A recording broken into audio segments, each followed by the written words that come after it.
25 नवंबर 2022 की current affair है। ठीक है, तो सेकंड हाईलाइट सबसे पहले कि supreme court questions lightning speed of election commission appointment. तो फर्स्ट हाईलाइट में बोला गया कि the vacancy was there from May to November 18। Now what prevailed on the government that everything needed to be done within the shortest possible time. This superfast mechanism, we know that where there is a will there is a way, but here the notification was brought out on the same day, the application was given the same day, it was accepted the same day, and the appointment was made the same day. The file has not traveled even 24 hours. Lightning speed. What kind of evaluation was there? Justice Rastogi asked। ठीक है, तो election commission के appointment के process पे question raise करा supreme court ने। Supreme court basically ये बोलते हैं कि क्या इलेक्शन कमिश्नर को चीफ इलेक्शन कमीशन पे अपॉइंट करना ज़रूरी है। हमारे कॉन्स्टिट्यूशन में बोल रहा है कि किसी भी चीफ इलेक्शन कमिश्नर को अपॉइंट किया, किसी भी एमिनेंट पर्सनालिटी को चीफ इलेक्शन कमिश्नर के लिए अपॉइंट किया जा सकता है, और उनकी 6 साल की अवधि होती है कार्यालय की, और 65 साल की रिटायरमेंट एज है। ठीक है, तो क्या इस जो कार्यालय की अवधि है उनकी क्या बड़ी हुई नहीं होनी चाहिए।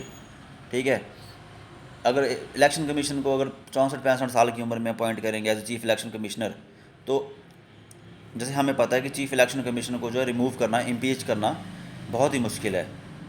इम्पीच करना is like impeaching the supreme court जज। ठीक है, तो उस बात के लिए सुप्रीम कोर्ट असल कर रही है, कोशिश कर रही है कि यार ये क्यों चल रहा है ऐसा। ठीक है, नेक्स्ट थर्ड है कि The outlook for India's exports may be dented by the global slowdown driven by the confluence of stubbornly high inflation, rising borrowing costs, and geopolitical tensions. But resilient domestic demand and a reinvigorated investment cycle will push the economy's growth and spark a rebound in jobs in the coming months, the finance ministry said. The recent inflation pressures has been driven more by the local factors, including higher food prices than imported reasons, the ministry said in its। ठीक है, तो अभी जो pressure आ रहा है inflation का, उसको सबसे ज़्यादा लोकल जो हमारी महंगाई हो रखी है इस टाइम इंडिया में, उसकी वजह से ज़्यादा महंगाई है। ठीक है, जो फूड प्राइसेस बढ़ रहे हैं उनकी वजह से महंगाई हो रखी है, ना कि एक्सटर्नल यानी कि वर्ल्ड के साथ जो भी ट्रेड होता है हमारा उसकी वजह से। फोर्थ हाईलाइट है कि India's retail inflation has exceeded 7% in all but 2 months since April. ठीक है, तो इंडिया की जो रिटेल इन्फ्लेशन है वो सिर्फ अप्रैल से लेके अभी तक सिर्फ 2 महीनों को छोड़ के बाकी सभी महीनों में 7 से ऊपर रही है। ठीक है, and stood at 6.8 in October. ठीक है, अक्टूबर में 6.8 रही। The finance ministry also emphasised in its monthly review that the demand under the rural employment guarantee scheme मनरेगा has fallen last month to its lowest level this year, adding that the sharp rise in tractor sales in September and October reflect improved sentiments and an expected increase in crop area shown। ठीक है, तो मनरेगा के बारे में पढ़ लें। मनरेगा क्या चीज़ है ना। एक्ट 2005 में आया था। मनरेगा कब से इम्प्लीमेंट हुई? 100 डेज रूरल एम्प्लॉयमेंट की गारंटी देता है साल में। ठीक है, 15 दिन तक अगर जॉब की अपील करने का जॉब नहीं प्रोवाइड हो तो क्या बोलते हैं बेरोज़गारी भत्ता मिलता है। ये मेन पॉइंट्स होते हैं, ये हमें पता होना चाहिए। ठीक है, और खुद से भी पढ़ें भाई, खुद से एफर्ट डालेंगे तो ज़्यादा अच्छा है। Page number 6, child marriage rears it's ugly head in Rajasthan.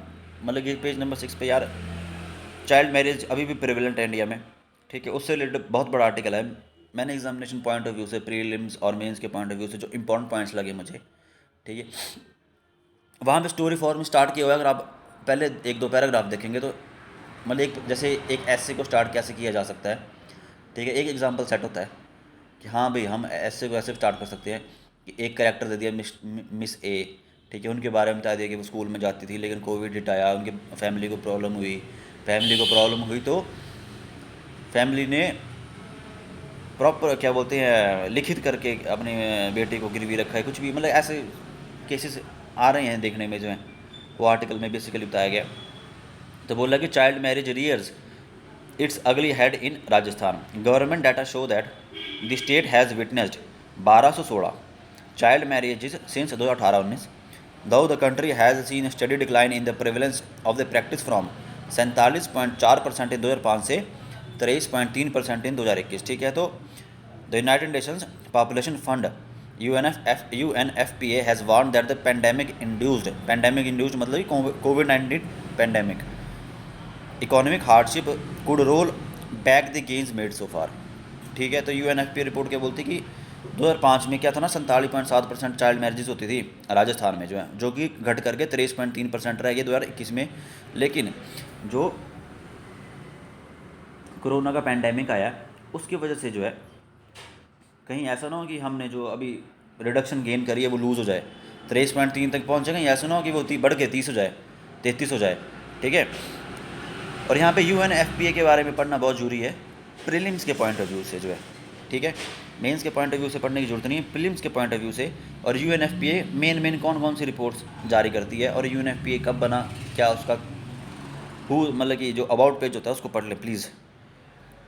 अब नेक्स्ट है Manish Sharma, director of Bachpan Bachao Andolan an NGO। ठीक है, NGO हमारे GS के पेपर में एक बहुत इस टॉपिक है NGOs। ठीक है, NGOs सेल्फ हेल्प ग्रुप्स करके एक पॉइंट आता है। ठीक है, तो ये बचपन बचाओ आंदोलन एक हमारे लिए एक उदाहरण हो गया, एग्जाम्पल हो गया। ठीक है, ये हम पेपर में मेंस के पेपर में सीधा कोट कर सकते हैं। तो Manish Sharma, director of Bachpan Bachao Andolan an NGO that works to defend child rights in Jaipur and its surrounding districts से certain marginalized communities view marriage as an easy way out of a crisis, with grooms offering up to rupees 5 lakh as a bride. Families marry off their daughters to tide over their financial woes. According to the NGO, it rescued 382 girls from child marriage in the state in 2020-21। ठीक है, तो सिर्फ NGO बचपन बचाओ आंदोलन NGO सिर्फ उसी ने 382 girls को रेस्क्यू करा 2020-21 में तो सोचो कितनी होगी, और 5 लाख तक दे रहे हैं, कहने का मतलब है। तो यार देखो कितनी मतलब एज अ कम्युनिटी सोल्ड किया जा रहा है, तो मतलब कितनी क्या बोल सकते हैं बुरी हालत है। The missing girls many a time the whereabouts of the children given in the marriage remain a mystery.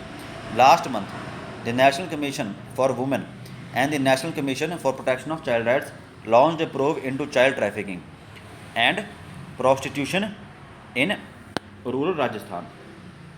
ठीक है, following media reports about girls being sold on stamp paper. बताओ, girls being sold on stamp paper, ये तो बता रहा था मैं शुरू में। To settle debts based on the order of the khap panchayat. ठीक है, based on the orders of the khap panchayat. देखो, based on the order of khap panchayat in the Pander village in Bhilwara district around 10 kilometre away from the Pander. Yadalal Meena, a journalist turned teacher, displays a list of 25 girls who did not turn up at Itunda Girls Higher Secondary School when it reopened after lockdown। देखो भाई, national Commission for women के बारे में पढ़ लेना है। ठीक है, लक्ष्मीकांत से या अबाउट पेज में जाकर गूगल में सर्च मार के national Commission for protection NCPCR तो भाई बहुत ही ज़्यादा इंपॉर्टेंट है। कब बना, अबाउट पेज में जाकर के। NCW एंड NCPCR कौन सी मिनिस्ट्री के अंदर आते हैं। ठीक है, इनका मेन फंक्शन क्या है, कब बने, कौन से एक्ट के अंदर आते हैं, स्टैट्यूटरी बॉडी है कि नहीं है। ठीक है, ये बहुत ही ज़रूरी है पढ़ना। ठीक है, और ये देखो, ये लास्ट 4th वाला हाईलाइट जो बहुत ही इंपॉर्टेंट पैराग्राफ है भाई। You have to do it, there is no other way. 9th page पे हाईलाइट है। ठीक है, तो सेकंड हाईलाइट है कि the Karnataka government on Thursday officially recommended handing over the investigation into the Mangaluru cooker blast case to the national investigation agency. ठीक है, तो NIA के बारे में मैं कब से बोल रहा हूँ कि NIA के बारे में पढ़िए। ठीक है, अगर आपने पढ़ लिया पहले तो फिर से सर्च मारिए भाई। जितनी बार आप नज़र मारेंगे ना उतनी बार आपकी नज़रों से ज़्यादा टेंशन लेने की जरूरत नहीं है। अगर आप ऐसे रोज़ देखो, रोज़ न्यूज़ में आ रही है, हर दूसरे दिन न्यूज़ में आ रही है। अगर आप एक बार अगर नज़र मार लोगे ना तो आपके सबकॉन्शियस माइंड में रहेगी वो। ऐसे साल में अगर 15-20 बार आ गई तो आपको टेंशन लेने की जरूरत नहीं, आपको तो एंड में याद ही हो जाएगी प्रीलिम से पहले। ठीक है, तो नेक्स्ट पॉइंट है कि फर्स्ट पॉइंट है, as this is the scheduled offence under the section 6 of the NIA act 2008, section 6 of the national investigation agency act 2008, the matter is being submitted for further necessary actions, the letter said. Besides the UAPA provisions of the Explosive Substance Act and the IPC Indian Penal Code has been invoked in the case registered by Kennedy town police. ठीक है, तो unlawfully UAPA क्या होता है? Unlawful activities prevention act, UAPA। ठीक है, unlawful activities prevention act, इसके बारे में बहुत इंपॉर्टेंट है, इसके बारे में पढ़ना है। NIA एक्ट, ठीक है, 2008, ये पता लग गया, ये बहुत इंपॉर्टेंट है। ठीक है, सेक्शन 6 के अंडर आती है। ठीक है, प्रीलिम्स मेन के पॉइंट ऑफ व्यू से इंपॉर्टेंट है। ठीक है, अब नेक्स्ट न्यूज़ है कि 4th हाईलाइट है कि जजेस क्वेश्चन। ठीक है, 3rd हाईलाइट है कि prevention of cruelty is not an absolute idea. ठीक है, तो ये जो अभी बताते हैं क्यों ये आर्टिकल आया हुआ है, तो बोलते हैं जो प्रिवेंशन ऑफ क्रूएल्टी है वो एक एब्सोल्यूट आइडिया नहीं है। ठीक है, the constitution commands us to be compassionate to all living creatures but it should have a balance. The supreme court observe while hearing the Jallikattu case. ठीक है, तो जलीकट्टू केस की ऑब्जर्वेशन करते हुए सुप्रीम कोर्ट ने बोला कि प्रिवेंशन ऑफ क्रूएल्टी जो है वो एक एब्सोल्यूट आइडिया नहीं है। तो सुप्रीम कोर्ट में जस्टिस KM जोसेफ जी ने क्या बोला कि suppose a mosquito is about to land on you and take what it wants. Mosquito is also an animal. We were wondering whether we should just stand there worried और do what we need to do to protect ourselves. ठीक है, फिर उसका next आया ना जजेस question, but take the case of boxing, there is so much pain caused, there is even death, at least humans in these cases can be treated on par with animals. ठीक है, तो इसी के prevention of cruelty जो है absolute idea नहीं है, इसके बारे में जजेस ने जो है क्वेश्चन के फॉर्म में उदाहरण दिया कि आपके ऊपर मच्छर अब बैठने वाला है। ठीक है, तो आप क्या करोगे? और दूसरा एग्जाम्पल दिया बॉक्सिंग का कि बॉक्सिंग में तो यार कई बार डेथ भी हो जाती है, दूसरे को हार्म करते हैं। ठीक है, तो क्या इसे क्रूरल्टी के अंदर लेंगे हम? ठीक है, तो 5th हाईलाइट में इसका जो एक मिस्टर लूथरन जी ने रिस्पॉन्ड किया हुआ कि choice and lack of choice, you enter a sport willingly, the possibility of injury is high but you have taken a conscious decision to participate anyway, this is an informed choice that sets up apart from the animals. ठीक है, तो informed choice sets us apart from the animals. Informed choice is a very important word here. ठीक है, mister Luthra responded, liberty is inherent in every living being whether it be in any form of life that is recognised by the constitution.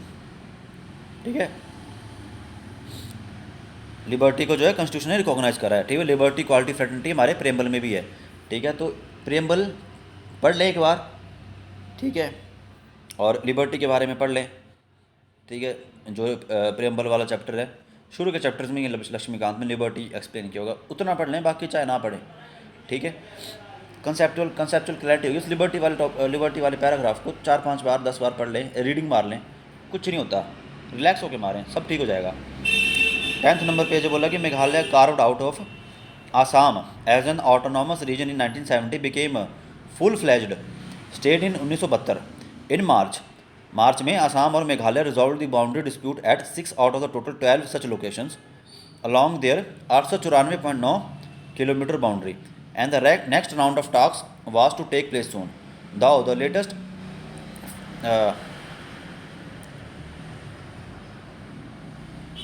latest issue that did not arise out of this dispute, it happened along the disputed border stretch. नवंबर 22 में क्या हुआ कि 5 villagers from Meghalaya and an Assam forest guard were killed and 2 others were seriously injured in a firing incident along the boundary between the 2 states, that is Meghalaya and Assam. The Assam government said that the incident happened after its forest guard tried to intercept a truck smuggling illegal timber. ठीक है, when the truck was stopped, the forest personnel were घेराउड by unknown miscreants who resorted to violence, according to Assam, which maintains that the staff resorted to firing to save their lives. ठीक है, तो background दिया हुआ यहाँ पे कि मेघालय जो है असम से ही बना। ठीक है, तो फॉर्मेशन ऑफ स्टेट्स वाला चैप्टर जो है, ठीक है, उसमें इंपॉर्टेंट, उसमें क्रोनोलॉजी इंपॉर्टेंट, सबसे पहले कौन सी स्टेट बनी, ठीक है। अगर देखा जाए सबसे पहले जो है मद्रास का डिवीज़न हुआ, ठीक है, तो मद्रास का डिवीज़न होकर आंध्रा बनी, ठीक है। तो ऐसे ऐसे क्वेश्चन जो होते हैं फैक्चुअल क्वेश्चंस, ठीक है। तो ऑर्डर सबसे पहले कौन सी बनी, दूसरे नंबर पे कौन सी बनी, ठीक है। तो ये पता होना जरा मतलब एक आइडिया होना ज़रूरी है प्रीलिम्स के पॉइंट ऑफ व्यू से। मतलब कि कहने का मतलब है कि ऑर्डर पता होना चाहिए कि पहले कौन सी बनी। ऑर्डर पूछ सकते हैं वो, जैसे पूछ लेंगे कि हाँ भाई छत्तीसगढ़, झारखंड और तेलंगाना और आंध्र प्रदेश, बताओ इनका ऑर्डर बताओ, सबसे पहले जो बनी उससे लेकर के सबसे बाद में जो बनी, ठीक है। तो हमें पता है कि सबसे पहले आंध्र प्रदेश बनी जी, उसके बाद छत्तीसगढ़ बनी कि झारखंड बनी, ठीक है। अब इनमें कन्फ्यूजन हो जाएगा क्योंकि दोनों आसपास बनी है, और तेलंगाना में पति 2014 में बनी है, ठीक है, 13-14 में बनी है, ठीक है। तो आंध्र प्रदेश और तेलंगाना में श्योर शॉर्ट है, लेकिन बीच की, तो ऐसे कन्फ्यूजन होता है अभी पेपर में, ठीक है। अब आ गया 12th पेज। 12th पेज में कि नवंबर 22 को Russian president Vladimir Putin virtually presided over the launch and raising ceremony of two nuclear powered icebreakers at St. Petersburg and said such icebreakers were of strategic importance. As climate change opens up Arctic, giving access to new routes and resources, there is a race by adjoining countries to build up their militaries and Russia has a clear lead over them. ठीक है। अब climate change हो रहा है, Arctic की ice पिघल रही है, ठीक है। तो अब जो कोशिश ये है कि आर्कटिक पे कब्जा किया जाए, जो रिसोर्सेज हैं उन पे कब्जा किया जाए, ठीक है। जो इम्पोर्टेंट वहाँ पे रास्ते हैं उन पे अपने चेक पोस्ट बनाए जाए, अपनी मिलिट्री स्थापित की जाए, ठीक है, कंट्रोल के लिए, ठीक है। स्ट्रैटेजिकली बहुत इंपॉर्टेंट बनता जा रहा है आर्कटिक एरिया जो है। तो आर्कटिक सर्कल के बारे में और आर्कटिक के बारे में जानना बहुत ज़रूरी है, ठीक है। आर्कटिक एरिया में कौन कौन सी कंट्रीज आती हैं उनके बारे में जानना बहुत ज़्यादा ज़रूरी है। 14th पेज पर हाईलाइट है India and Iran discuss development of Chabahar port, ठीक है। तो चबहार पोर्ट जो है वो ईरान में है, ठीक है।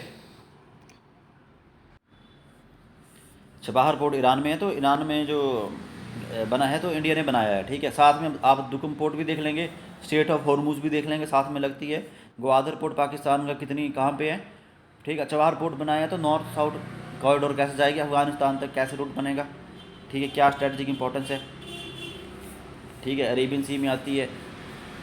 ये इंपॉर्टेंट पॉइंट्स हैं, ये देखने पड़ते हैं जोग्राफी के पर्सपेक्टिव से, ठीक है। कौन से करंट जाते हैं वहाँ पे, मानसून का अगर जैसे हमारा मानसून क्रिएट होता है, ठीक है, तो उसके बारे में कहाँ जैसे कौन से एरिया के आसपास क्रिएट होता है, बेसिक से पॉइंट्स हैं। फिर नेक्स्ट है 15 पे, unemployment rate dips marginal to 7.2% in July September, survey बोलता है, ठीक है। It was 7.6% in previous quarter and 9.8% in the corresponding period in 2021 according to the data from the national statistical office, ठीक है।